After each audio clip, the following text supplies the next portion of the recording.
আবু হুরায়রা রাদিয়াল্লাহু আনহু বলেন, একদা রাসূলুল্লাহ সাল্লাল্লাহু আলাইহি ওয়াসাল্লাম আমার পাশ দিয়ে গেলেন। আমি তখন একটি চারা গাছ রোপণ করছিলাম। তখন তিনি জিজ্ঞেস করলেন, আবু হুরায়রা, কি রোপণ করছো? আমি বললাম, আমার নিজস্ব একটি চারা রোপণ করছি।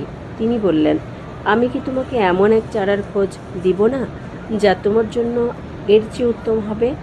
আমি বললাম, অবশ্যই হে আল্লাহর রাসূল। তিনি বললেন, বলো সুবহানাল্লাহি ওয়ালহামদুলিল্লাহি ওয়ালা ইলাহা ইল্লাল্লাহু ওয়াল্লাহু আকবার। অর্থ, সমস্ত পবিত্রতা আল্লাহর, সমস্ত প্রশংসা আল্লাহর, এবং আল্লাহ ছাড়া আর কোনো ইলাহ নেই, আর আল্লাহ সর্বশ্রেষ্ঠ। তোমার জন্য জান্নাতে প্রতিটি শব্দের বিনিময়ে একটি করে গাছ লাগানো হবে।